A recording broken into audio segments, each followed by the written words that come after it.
ఈ వీడియోలో అసలు యూజర్ని ఎలా యాడ్ చేస్తాము, అసలు యూజర్స్ రోల్స్ అండ్ రెస్పాన్సిబిలిటీస్ ఏంటి, అసలు యూజర్స్ ఎన్ని టైప్స్ ఉంటారు, contributor, author, editor, administrator, subscriber, ఈ 5 టైప్స్ ఉంటారు. అసలు దీనికి సబ్స్క్రైబర్కి కాంట్రిబ్యూటర్కి డిఫరెన్సెస్ ఏంటి, ఏమేమి చేయగలుగుతారో చూద్దాం. అసలు యూజర్స్ని ఎందుకు క్రియేట్ చేస్తామంటే, ఇప్పుడు ఈ వెబ్సైట్ ఉంది, ఈ వెబ్సైట్లో కంటెంట్ ఒక్కళ్ళే మేనేజ్ చేయడం కష్టం కాబట్టి మనం ఏం చేస్తాము, ఇంకొకరికి అడ్మినిస్ట్రేటర్ పర్మిషన్ ఇస్తే అతను లాగిన్ అయ్యి ఇందులో కంటెంట్ పెడతా ఉంటాడు, లేకపోతే ఆథర్ పర్మిషన్ ఇస్తాము. సో ఇద్దరు ఫ్రెండ్స్ కలిసి సైట్ డెవలప్ చేద్దాం అనుకుంటున్నారు. అప్పుడు ఇద్దరు అడ్మినిస్ట్రేటర్స్ ఉంటారు.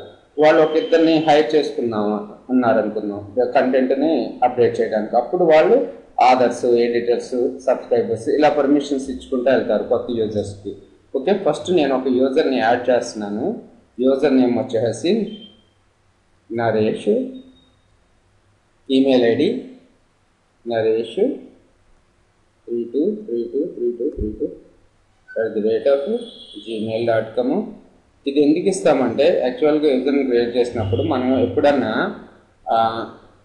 పాస్వర్డ్ మర్చిపోతే ఈ ఈమెయిల్ ఐడికి రీసెట్ పాస్వర్డ్ వెళ్తుంది అనమాట.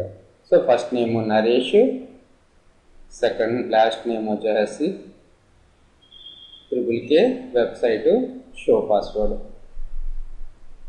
సో ఫస్ట్ నరేష్కి సబ్స్క్రైబర్ పర్మిషన్ ఇస్తున్నాను, యాడ్ న్యూ యూజర్.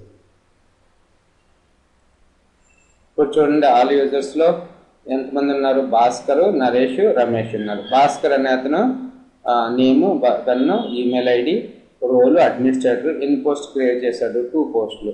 అలాగే రమేష్ ఎన్ని పోస్టులు క్రియేట్ చేశాడు 1 అడ్మినిస్ట్రేటర్. నరేష్ వచ్చేసి సబ్స్క్రైబర్, ఈయనకి పోస్టులు ఏమీ లేవు. చూద్దాం అప్పుడు. సో నరేష్తో లాగిన్ అయితే ఏం కనపడుతుంది మనకి. సో ఇక్కడ గూగుల్ క్రోమ్ ఓపెన్ చేశాను, నరేష్ పాస్వర్డ్. సో ఇప్పుడు నరేష్తో లాగిన్ అయితే ఏమేమి పర్మిషన్స్ వచ్చినాయో చూడండి. ఓన్లీ అతను సబ్స్క్రైబర్ కాబట్టి ఓన్లీ ప్రొఫైల్ని చేంజ్ చేసుకోగలుగుతాడు, అంటే ప్రొఫైల్ కలరు, తర్వాత వచ్చేసి వెబ్సైట్, బయోగ్రాఫికల్ ఇన్ఫర్మేషన్ ఇవన్నీ కూడా చేసుకోగలుగుతాడు. పాస్వర్డ్ని కూడా చేంజ్ చేసుకోగలుగుతాడు, అంతే. కింద డాష్ బోర్డ్లో ఏమేమి పోస్టులు ఉన్నాయి, ఏవి, ఏ ఇన్ఫర్మేషన్ అనేది చూస్తాడు, అక్కడ వరకే చేయగలుగుతాడు. అసలు సబ్స్క్రైబర్స్ అంటే ఎవరు, మన సైట్కి విజిటర్స్. సో మన సైట్ని విజిట్ చేసేటప్పుడు వాళ్ళు ఏదైనా కామెంట్స్ని, ఒక ఎండ్ యూజర్ ఉన్నాడు, అతను మన వెబ్సైట్ని చూస్తున్నాడు, చూసేటప్పుడు అతనికి ఎక్కడో కామెంట్ పెట్టాల్సి వచ్చింది. ఫర్ ఎగ్జాంపుల్ ఇదే పోస్ట్కి కామెంట్ పెట్టాల్సి వస్తుంది. మనం కామెంట్ పర్మిషన్ ఎవరికి ఇస్తున్నాము, ఓన్లీ రిజిస్టర్ యూజరే కామెంట్ పెట్టాలని అన్నాం అనుకోండి. అప్పుడు సో అక్కడ అతనికి రిజిస్టర్ బటన్ కనపడుతుంది, రిజిస్టర్ అవుతాడు, సబ్స్క్రైబర్ కింద కామెంట్స్ని లిఫ్ట్ చేస్తాడు, అంతే. అంతవరకే సబ్స్క్రైబర్ పర్మిషన్. తర్వాత వచ్చేసి నరేష్ని ఎడిట్ చేస్తున్నాను. ఇప్పుడు నరేష్కి ఏమి ఇస్తున్నాను అంటే పర్మిషన్, కంట్రిబ్యూటర్ పర్మిషన్ ఇస్తున్నాను. కంట్రిబ్యూటర్ పర్మిషన్ తోటి ఇతను ఏం చేయగలుగుతాడో చూద్దాం. నాకేం కావాలి అంటే, నా సైట్లో నేను వేరే వాళ్ళకి నరేష్ పర్మిషన్ ఇచ్చాను, అతను కొత్త పోస్టులు క్రియేట్ చేయొచ్చు. కాకపోతే ఏంటంటే అతను చేసిన పోస్టులన్నింటినీ కూడా నేను అంటే అడ్మినిస్ట్రేటర్ మోడరేట్ చేస్తూ ఉంటాడు అనమాట. అంటే అతను చేస్తాడు కానీ, పోస్టులు క్రియేట్ చేస్తాడు కానీ అతనికి పబ్లిష్ చేసుకునే పర్మిషన్ ఇవ్వవు. సో వాళ్ళని కంట్రిబ్యూటర్స్ అంటారు. కంట్రిబ్యూటర్స్ ఆల్ పోస్ట్, అన్ని పోస్టులను చూడగలుగుతాడు. ఓకేనా, ఇక్కడ అన్ని పోస్టులను చూడగలుగుతాడు, కాకపోతే రిమూవ్ చేసుకునే పర్మిషన్ లేదు. సో ఈయనకి ఏ పర్మిషన్ లేదు, జస్ట్ చూడడం వరకే. తర్వాత కామెంట్స్ని కూడా ఏం చేయొచ్చు, కామెంట్స్ని కూడా రిమూవ్ చేసే పర్మిషన్ ఈయనకి ఏమీ లేదు. ఓకే, జస్ట్ కామెంట్స్ని చూడగలుగుతాడు. సో తర్వాత పోస్ట్ని క్రియేట్ చేయగలుగుతాడు, కానీ పోస్ట్ని క్రియేట్ చేస్తాడు కానీ సబ్మిట్ ఫర్ రివ్యూ అంటే ఇతను పోస్ట్ క్రియేట్ చేసిన తర్వాత ఓన్లీ దీన్ని రివ్యూకి పంపించడమే. అడ్మినిస్ట్రేటర్ చూసుకుని దాన్ని పబ్లిష్ చేస్తాడు. ఇక్కడ మీడియా ఎలిమెంట్స్ని యాక్సెస్ కూడా ఉండదు కంట్రిబ్యూటర్కి. అంటే ఇక్కడ ఏదైనా ఇమేజ్ని పెట్టాలంటే అతనికి పర్మిషన్ ఉండదు. ఓకేనా, ఇవన్నీ కూడా కంట్రిబ్యూటర్ పర్మిషన్స్. సో కాంటాక్ట్ ఫామ్స్ని కూడా కాంటాక్ట్ని కూడా క్రియేట్ చేయగలుగుతాడా? లేదు, ఊరికే కాంటాక్ట్ ఫామ్స్ ఏమున్నాయో వాటిని చూడగలుగుతున్నాడు. తర్వాత టూల్స్. సో ఇంకా ఇంతే పర్మిషన్స్. కాంట్రిబ్యూటర్ ఓన్లీ పోస్ట్ని క్రియేట్ చేస్తాడు కానీ పబ్లిష్ చేయలేడు. అలాగే కామెంట్స్ని కూడా చూడగలుగుతాడు కానీ వాటిని ఏమి ఇది అన్అప్రూవ్. చూడండి ఇక్కడ ఆధార్గా అన్అప్రూవ్ కొట్టాను అంటే ఇతను కామెంట్స్ని మోడరేట్ చేయగలుగుతున్నాడు. ఓకేనా?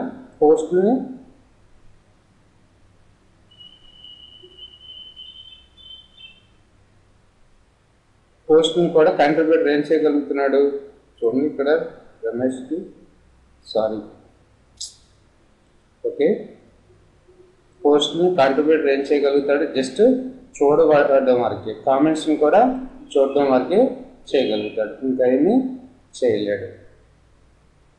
ఓకే, తర్వాత వచ్చేసి ఇతనికి యూజర్స్లో ఆల్ యూజర్స్ నరేష్కి ఏ పర్మిషన్ ఇద్దామంటే ఇప్పుడు ఏ పర్మిషన్లో ఉన్నాడు? కంట్రిబ్యూటర్ పర్మిషన్తో ఉన్నాడు కదా. ఇతనికి ఎడిటర్ ఆధార్ పర్మిషన్ ఇద్దాం. ఆధార్ పర్మిషన్ అంటే ఇతను ఏం చేయగలుగుతాడో చూద్దాం.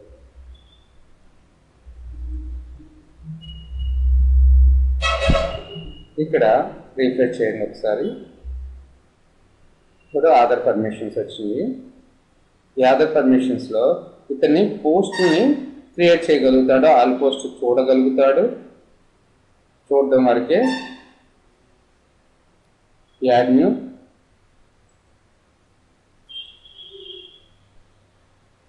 కానీ ఇతనికి పబ్లిష్ చేసుకునే ఇది కూడా ఉంది. అంటే ఇతను రాసిన కంటెంట్ ఆధార్ పబ్లిష్ చేయగలుగుతాడు. ఇతను మీడియాను కూడా యాక్సెస్ చేయగలుగుతాడు ఆధార్. ఓకే, నరేష్ ఇప్పుడు మీడియాను కూడా యాక్సెస్ చేయగలుగుతున్నాడు. మళ్ళీ కామెంట్స్ని మోడరేట్ కూడా చేయగలుగుతాడు. కామెంట్స్ని మోడరేట్ చేయగలుగుతున్నాడా? లేదు, జస్ట్ చూడటం వరకే ఇతని డ్యూటీ. ఓకే, ప్రొఫైల్ని చేంజ్ చేసుకోగలుగుతాడు. ఇవన్నీ కూడా ఆధార్ పర్మిషన్స్. ఆధార్కి కంట్రిబ్యూటర్కి డిఫరెన్స్ ఎక్కడ వస్తుంది? Author can access the media elements. Okay, ఇప్పుడు నరేష్కి ఆధార్ నుంచి ఎడిటర్ పర్మిషన్ ఇద్దాం. Update user. సో ఆధార్ ఏమేమి చేయగలుగుతాడు అంటే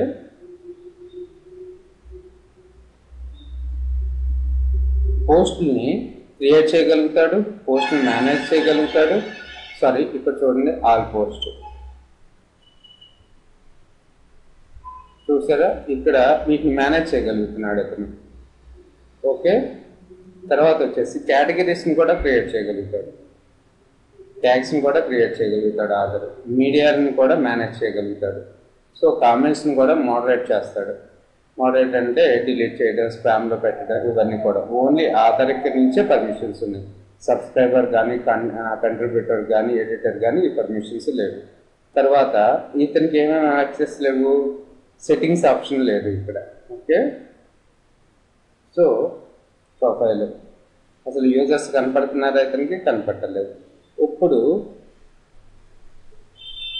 ఇతనికి ఎడిటర్ నుంచి ఆధార్ పర్మిషన్ ఇద్దాం, అడ్మినిస్ట్రేటర్ పర్మిషన్ ఇద్దాం. సో ఇప్పుడు నరేష్ అడ్మినిస్ట్రేటర్ కాబట్టి ఇతను ఏమేమి చేయగలుగుతాడు? అన్ని పనులు చేయగలుగుతాడు. నార్మల్గా ఉండే అడ్మినిస్ట్రేటర్ ఏవైతే చేస్తాడో అంటే పేజెస్ క్రియేట్ చేస్తాం, పేజెస్ మెయింటైన్ చేస్తూ ఉంటాడు, థీమ్స్ని చేంజ్ చేయగలుగుతాడు. ఓకే, ప్లగ్గిన్స్ని ఇన్స్టాల్ చేయగలుగుతాడు, అన్నీ కూడా చేయగలుగుతాడు. Okay, Aadhaar right. సో ఇప్పుడు నరేష్ని ఆధార్ నుంచి ఎడిటర్కి మార్చేస్తున్నాను.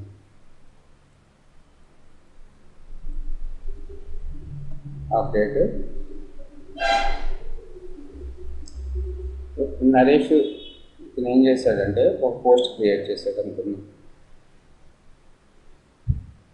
మై నేమ్ రమేష్ అని పోస్ట్ క్రియేట్ చేశాడు. సో పబ్లిష్ చేసేస్తాడు ఆల్రెడీ. సో నాకు కొన్ని రోజులు పోయిన తర్వాత ఈ నరేష్కి ఆధార్ పర్మిషన్స్ తీసేద్దాం అనుకున్నా. అసలు నరేష్ని కంప్లీట్గా రిమూవ్ చేద్దాం అనుకున్నా, లేకపోతే నరేష్కి ఏ పర్మిషన్ లేకుండా చేద్దాం అనుకున్నా. అప్పుడు ఆల్ యూజర్స్ని క్లిక్ చేసి సో నరేష్ దగ్గరికి వెళ్ళి నరేష్ని ఎడిట్ చేసి సబ్స్క్రైబర్ చేసేస్తే ఏమవుతుంది, చూడండి ఇక్కడ సబ్స్క్రైబర్ చేసేయచ్చు. చేస్తే ఇంకా అతను ఇంకా ఏమీ థింగ్స్ చేయలేడు. తర్వాత వచ్చేసి అసలు ఆ నరేష్ని కంప్లీట్గా డిలీట్ చేద్దాం అనుకున్నాను. డిలీట్ చేయడం అంటే ఇదిగోండి, డిలీట్ చేస్తే ఏమంటుంది, have the specified user of deletion. ఇతను ఆల్రెడీ ఒక పోస్ట్ క్రియేట్ చేశాడుగా, వెల్కమ్ టు రమేష్, దాన్ని ఏం చేయమంటున్నాను. సో అతని కంటెంట్ని కూడా డిలీట్ చేద్దామంటే డిలీట్ ఆల్ కంటెంట్, లేకపోతే అతను చేసిన పేజెస్ కానీ పోస్టులు కానీ రమేష్ విఎల్ఆర్కి ట్రాన్స్ఫర్ చేసేసి అకౌంట్ని డిలీట్ చేసేయచ్చు. ఈ విధంగా మనం యూజర్స్ని క్రియేట్ చేయడం కానీ మెయింటైన్ చేయడం కానీ చేసుకోవచ్చు. Thanks for listening.